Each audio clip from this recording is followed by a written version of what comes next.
Hey guys, welcome back to the channel and welcome back to another episode of Rank the Tank. And in this episode we're going to be featuring tier 8 premium medium tanks.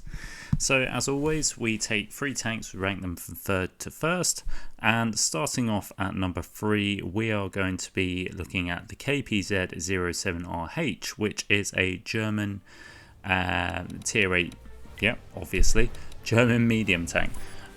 So first of all, just looking at the equipment setup, I run optics, camo net and advanced gun lane drive, and also on the perks I run born leader, rapid reload, sixth sense, steady aim, situational awareness, muffled shot, silent driving, camouflage expertise and snapshot. So yes, the KPZ-07RH is an interesting tank, to say the least.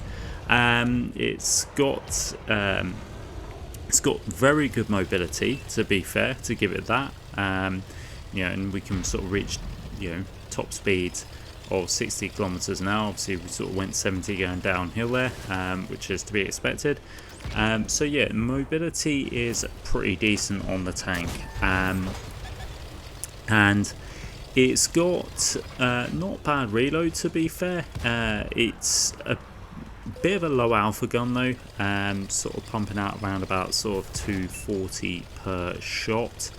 And to be fair, that probably gives it, that's probably the downside of the tank, is the alpha is just not punchy enough for a tier 8. When you're sort of coming up against a bit more sort of derpier tanks, you can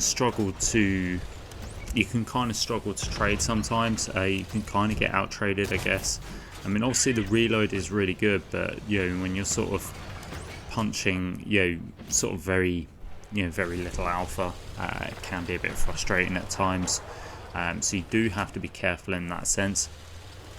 Camouflage on it isn't too bad, and yeah, the armor is pretty much non-existent. So yeah, it's a bit of a weird tank, really, to be fair. I mean, don't get me wrong, like, you can get into these situations, you get into sort of some sort of brawling spots, but you can get into those spots where you can get cross shots and shots across the map pretty quickly. So you do have that in its armory, I guess, as such, which makes it pretty appealable, or appealing, should I say. So yeah, we are playing Armour on here, and yeah, we've not had a bad start, to be fair, and we just picked up our first kill of the game, getting rid of that King Dragon. Like I say, King Dragon was under 200 hit points, so we knew we could take him out no problem. We've got this tier 7 Czechoslovakian heavy tank coming at us. We tried snapping a shot in there, but unfortunately it bounced.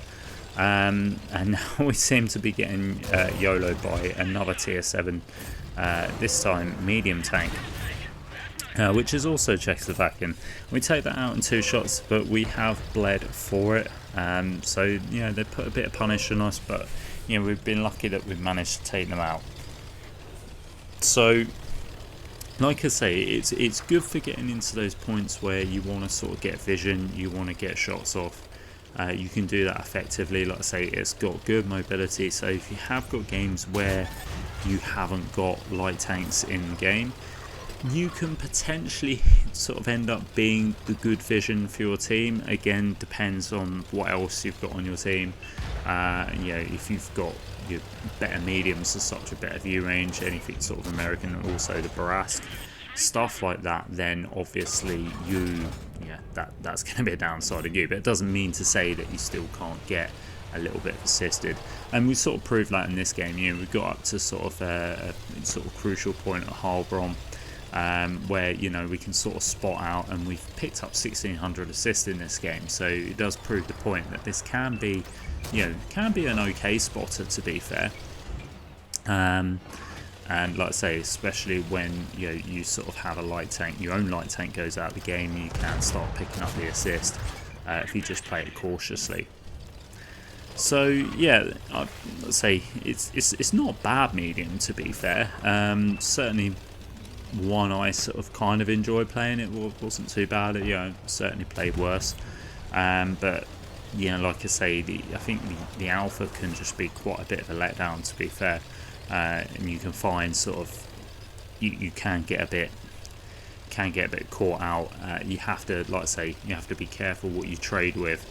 I guess in some ways it's sort of similar, sort of, you know, Panthers at tier 7. You know, that sort of that small alpha means, yeah, you just have to be sort of considerate and sort of strategize what you're going to take on and trade with. So we've got 4 tanks left on Harbour here, and we're just trying to see if we can put some shots into the artillery that's just decided to sort of come full bore and try and shotgun someone. We get the finishing shot there, picking up our 3rd kill of the game, bringing it down to only 3 tanks on the enemy team now. We've got this medium tank in front of us, who's been taken on by our 88 there. He does get hit by artillery as well. We should be able to get the punishing shot, and we do, picking up our 4th kill of the game. The 88s then gets taken up by their TVP, who in turn gets taken out as well. So it only leaves 2 tank destroyers left, and like I say, this is a great spot for us now. Unfortunately, most, you know, bar one of our tank destroyers, everyone else is back at the base. But like I say, going to use the mobility of the KPZ to my advantage now, and you can see there we can really quickly get across the map, and we get in a position. And unfortunately I take a shot which I thought the Basotto was going to sort of drive into it, and then he backs up, and yeah, he's proper duped us there, really made us look like a mug. But fortunately we managed to pick up our 5th kill there, so we probably could have got a few more shots into that Basotto if we'd just sort of taken our time, maybe waited there. Also, like I say, it doesn't help that he you know, stopped and when we thought he was going forwards, but not to worry, we pick up the win, and yeah, we come top of the game there, picking up our 5 kills. Then we got 2.8k damage, or just over, with just over 2.5k assist. Only picking up the 1st class there, but yeah, like I say, showing what that tank can do. So number 2 now, we are on to the Type 59-2, which is the Chinese tier 8 premium medium, and we are on Karelia, and we're actually platooned up with Mass in this game, who's playing artillery. So yeah, the Type 59-2, a little bit different obviously to the KPZ. You've got a little bit more armor on this tank, not so much mobility, and you can see the equipment and the perks we are running on this tank. Now, I'm not gonna lie, I prefer the KPZ to the Type 59-2. However, that doesn't necessarily mean that it's, you know, makes it a better tank, just because I prefer the other over this. You know, sort of a lot of people have sort of quite liked the Type 59-2. You know, you have got good alpha. I think if I remember rightly, it's about 380, 390 alpha on this gun. As you see, we've just picked up our 1st kill of the game, blind hitting the hammer. And yeah, it's got a bit of a long reload, but like I say, you have got some nice alpha on this tank. The mobility isn't too bad, but yeah, and you've got a bit of armor. The only downside, well, there's a couple of downsides I think to this tank, but one of them being the ammo rack does get easily damaged. Now on my perks, you can see it wasn't fully loaded out with your full 9 perks, so potentially a 9th perk there I would possibly consider maybe putting the the safe ammo rack perk on, just to, you know, save your ammo rack from sort of detonating every 5 seconds. Not going to say it will stop it entirely, but it may well help, because like I say, Yamrak is sort of located sort of on the sides of the tanks, particularly near the front, so let's say people can go through it quite easily. And that's one thing to be careful when you're playing bottom tier as well. If you get sort of the high alpha TDs shooting at you, if you catch one in the side, chances are it's going to detonate your Armour. So definitely something to be wary of. It can be a bit derpy as well. The accuracy is again something else I've found a little bit frustrating with the Type 59-2. Hence why sort of on the perks I run a bit more of the accuracy perks to try and increase the accuracy, make it a little bit more manageable. But again, with sort of the high alpha you get, it's to be expected. It's going to be a bit derpy. But we do slap in a shot there on the SU-130 and then Mass takes him out. Let's say it has got good turret armor, so if you can sort of play hold down, then that definitely worth doing. So yeah, it's like I say, it's not a bad tank, to be fair. It's one that I just didn't quite get on with because of the accuracy, how derpy the shots can be. I'm not really one for derpy tanks, but you see there, we're moving across the map quite rapidly here, and we've just managed to bounce a shell off of that T42 there. We've bounced 1100 in this game, which is pretty decent. But we're really sort of piling on the pressure now, trying to move in to see if we can get some more damage out of this game. So we've only done 1700 damage. We've got 2 kills.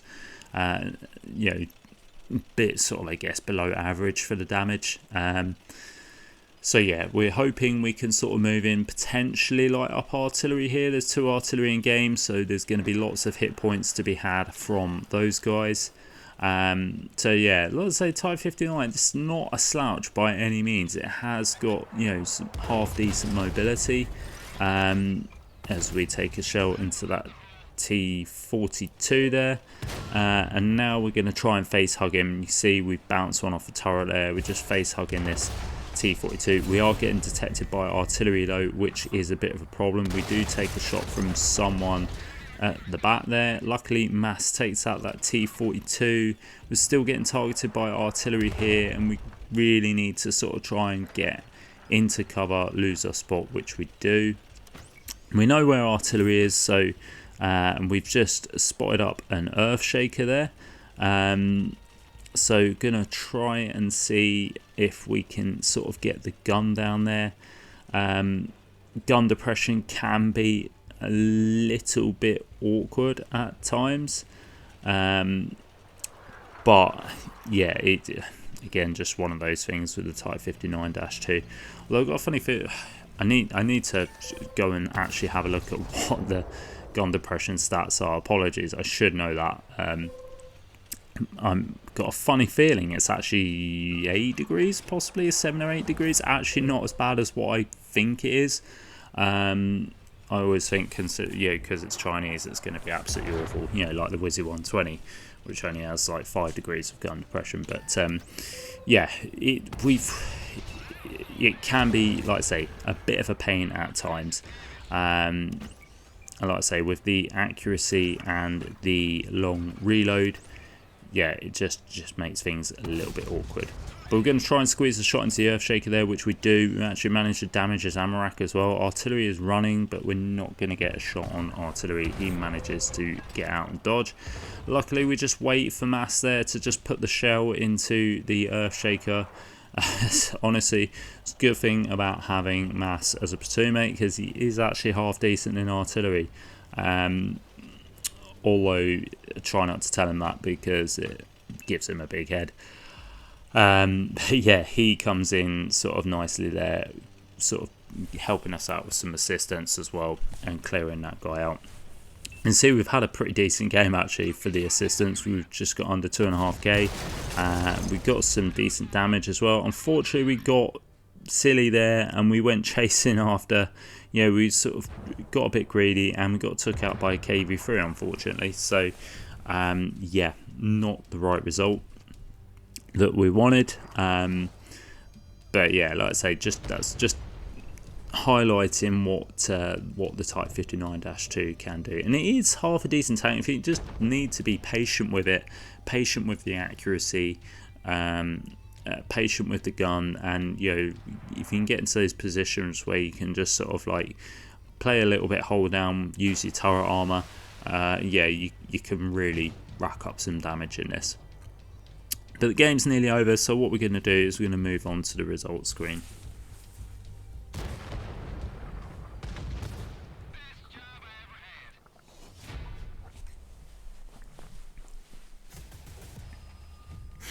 So there we have it. We pick up the victory in the end. You can see Mass had an absolutely phenomenal game there. Disgusting game in artillery. We come in second place there. We pick up the first class.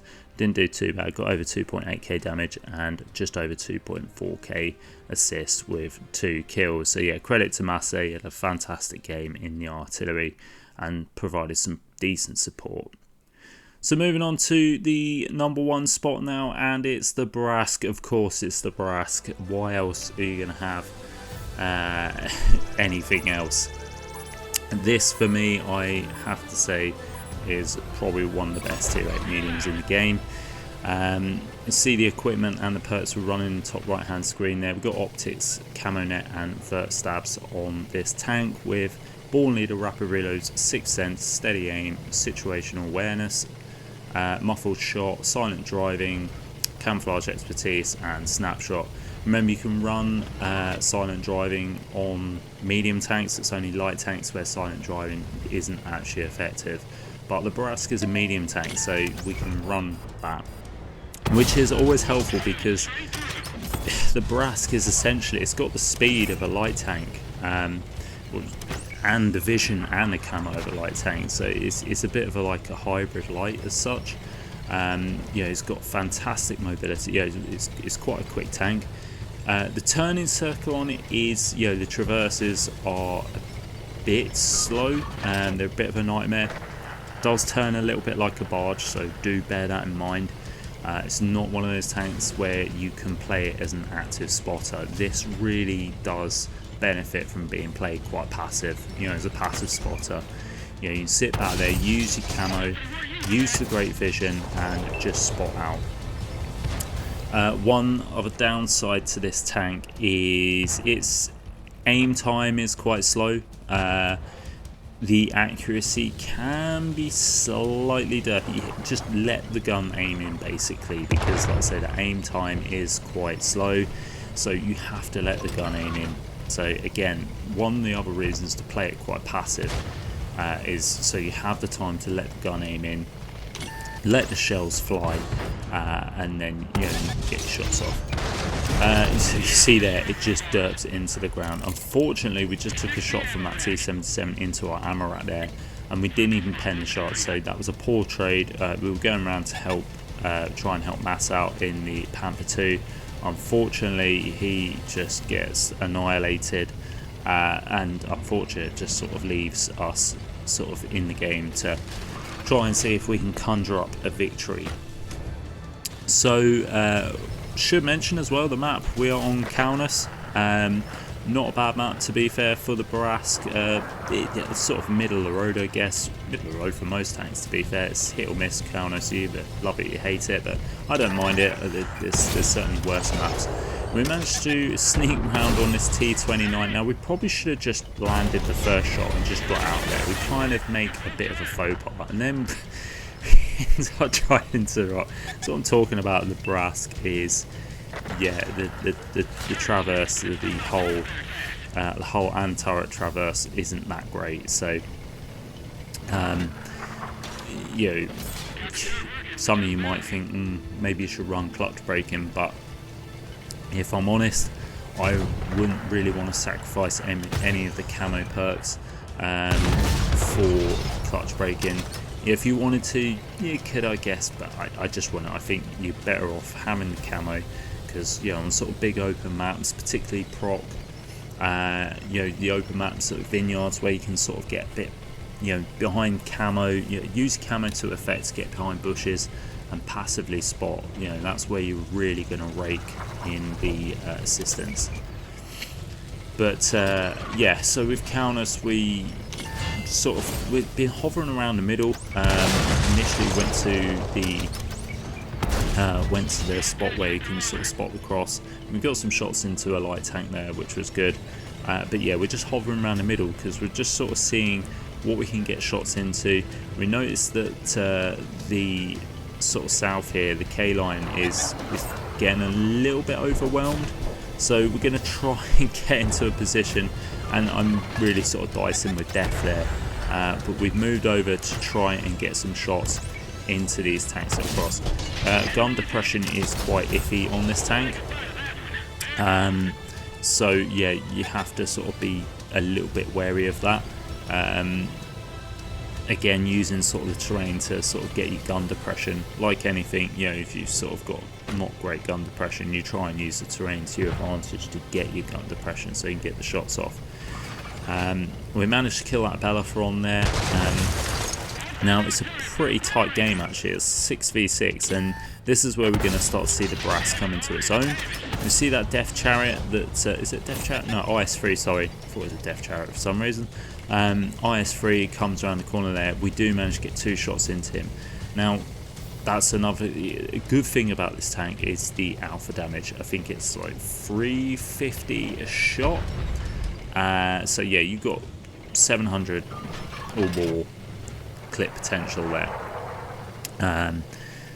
which is really nice when you consider sort of tier 8 tanks can sort of vary between 1100 to sort of 1500 hit points. You can pretty much take half of someone's health in the clip, so it's quite nice to have that sort of advantage over your enemies. So yeah, now it's 4v3. I'm going to start to see this tank come into its own here. This is quite a close game actually, to be fair, which we will see shortly. We're going to sort of make our way over where this medium tank and this tank destroyer is. I think we've got a light tank that is just coming our way. We've got a light tank going around up the 1 line. We're going to try and get in the middle and see if we can get some shots off here. So there's a T28. We're going to try and see if we can sneak a shot blind. Unfortunately, we can't. I think the enemy medium tank is actually a Bourrasque as well. So yes, there is a Bourrasque who is a potential. It's a 2-shot to us, so we could take him out with our clip. Unfortunately, though, we are equally in the same boat. We can get taken out by his clip as well, so we have to be quite careful. Obviously, bearing in mind it's, you know, I know how good the Bourrasque is, so I have to sort of be aware he could outspot me. It depends, so I don't want to get caught out too much. Now, our Lycan gets taken out. Unfortunately, we see the tanks. We could see if we can get shots on artillery. We did briefly have a shot, but unfortunately, he's now gone unlit. Now our light tank is sort of going sort of balls to the wall, straight in. I think he's probably going to get taken out shortly. Yeah, he does. So yeah, we're going to try and see if we can sneak a shot in here. The Vanguard's done us a favour because he's actually put the Bourrasque onto a 1-shot now, so we can trade a shot from the Bourrasque, just providing we get the shot in back, and then we can take him out. We're in a bit of an unfortunate position now because it's actually a 3v2. We've gone from 4v3 to 3v2. We get a shot into the T28 there. We track him in place. We're going to let the gun aim in. I don't think we penned there. I think we just tracked him again. The G-Saw managed to get a shot in, I think. Not sure if he penned or not, to be fair. Didn't actually see, but looks like the T28 has gone back in now. I'm being very cautious because I don't want to get outspotted by the Bourrasque. Don't want to get hit by the T28. I'm thinking I could probably take 1 shot from the T28, but I don't want to take any more than that. I tried going for the Cupola on T28 there, and that was, yeah, that was ambitious, really, that shot. Again, penetration values on the Bourrasque isn't that great. Yes, I am running full APCR because, well, I'm just sweaty.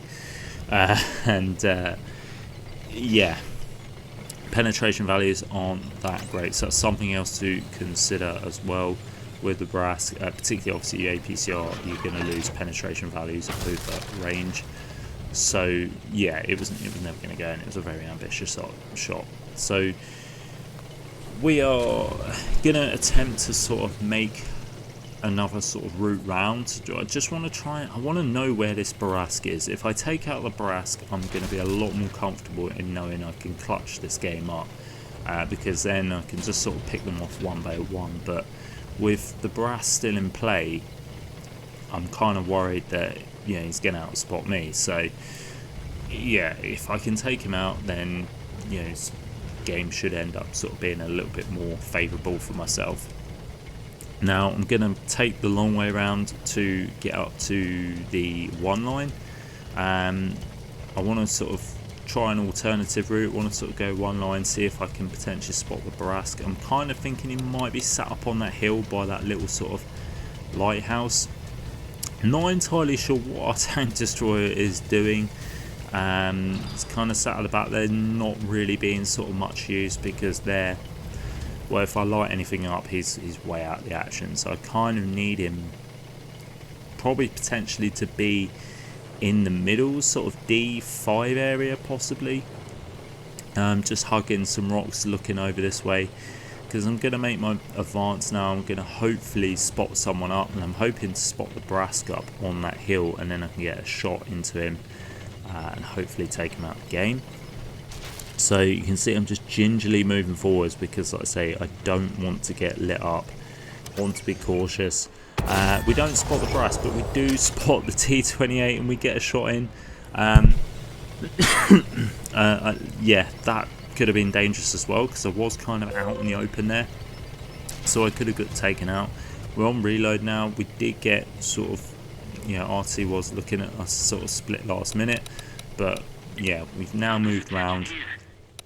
We've decided, I think, I'm trying to ask my tank destroyer to get into the middle there, because if he can get into the middle and I can spot that T20 up again, he may be able to get some shots in, particularly when he pulls back and exposes his lower plate. You know, when they pull back off a ridge, their lower plate sort of looks like it's flat here. That's an opportunity when you can get a shot into sort of turretless tank destroyers like that, because they're usually sat right up on top of the ridge. And then as soon as they're spotted, they back off, and then they show, like I say, their lower plate that sort of gets put in an angle where you can penetrate it. So yeah, I get a little bit frustrated with our tank destroyer here. I'm kind of wanting him to get in a useful position where I know he can get some shots, even if he just sort of penetrates one shot in.